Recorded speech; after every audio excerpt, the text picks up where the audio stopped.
Okay, so I need to put veining for my hydrangea leaves on my felt. So I've drawn this in with a yellow tailor's chalk, just so I can see how the effect looks, and checked lots of different thread colors, and ultimately have decided that it seems to work very well with yellow. But I need to try this out to see what it actually will look like. So I've got some scraps from the work I was doing before, and I'm going to try it out with this quite heavy thread that I've put on the machine. So it's a top stitching type thread, and what we'll do is we'll zoom in a bit so we can see how this looks. So it looks pretty good. Turn on my light so I can see what I'm doing, and let's see what happens. I've not tried this yet. I have no idea if the tensions are right or anything else, but we're going to just sew and see what happens.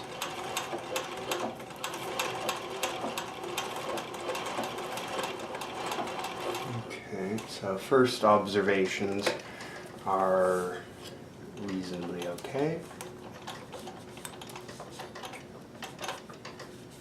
Oops.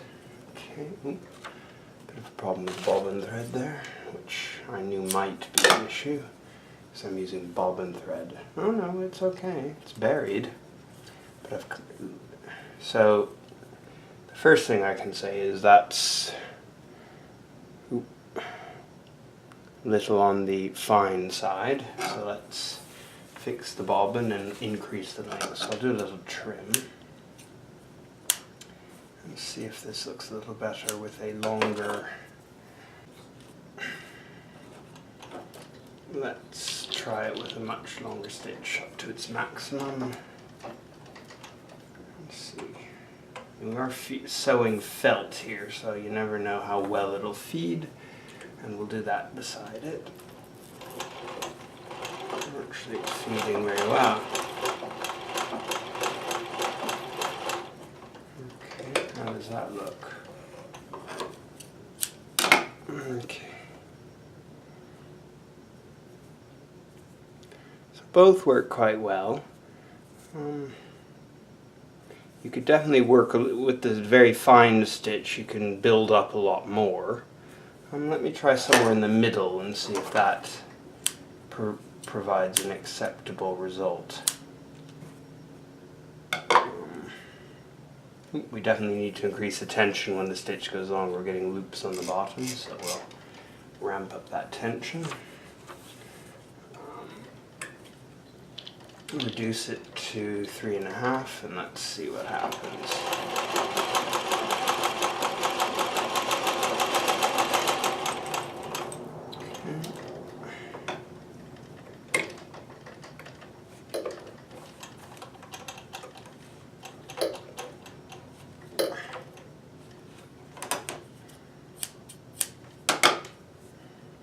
Okay, I definitely like it about 3.5. It seems to be a more usable. Tension is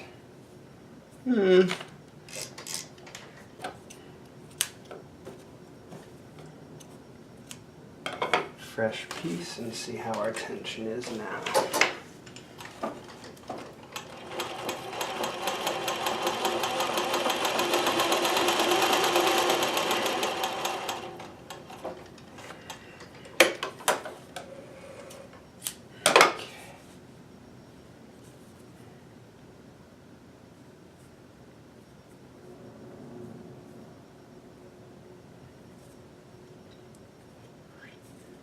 Yep, the tension is now perfect on the back, and it's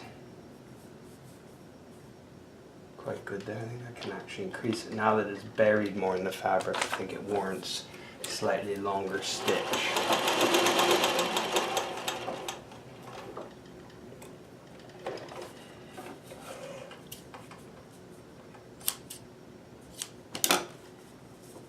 Yep.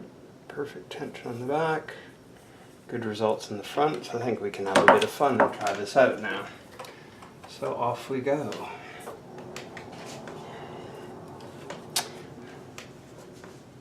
bring my picture here. So what we can see is the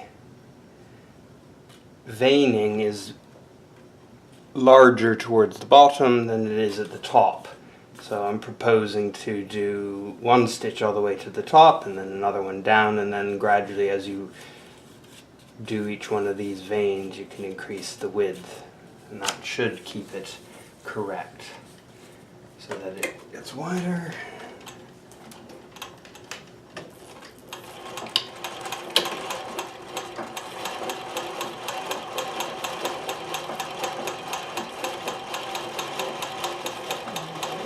Top. Okay.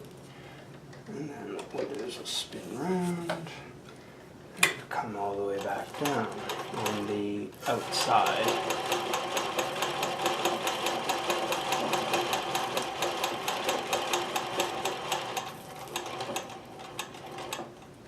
Okay. Spin around again, and this time we'll go up the middle, and we will do this vein, spin around. I should put my knee controller on so that I can do this more easily.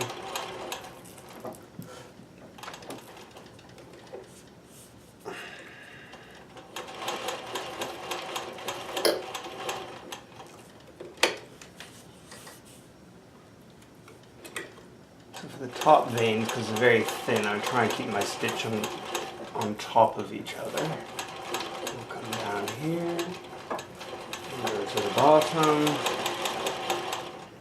and then back up. What I will do is trim the start threads now so they're not in the way. Okay, and we'll go up and do the next one. Okay, that looks good.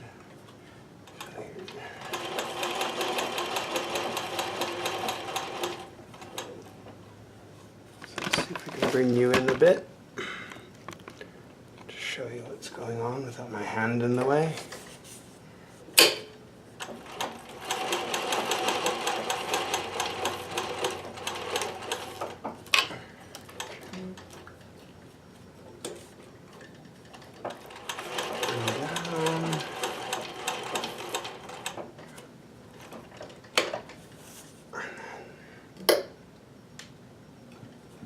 Up again. This vein begins a bit lower, so we'll start there.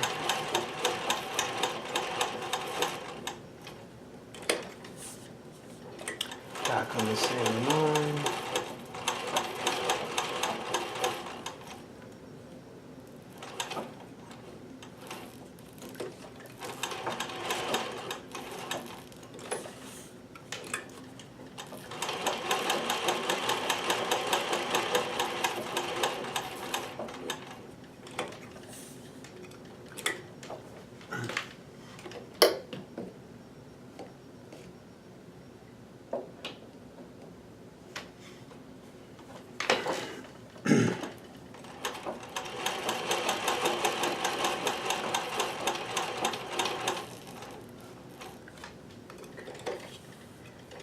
Another one up here.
threaded the thread there, caught it, sewed through it, and it caused a bit of a woe, but that's alright. Let's take a look. So, that's the end result, which is kind of nice. So I think that works very well.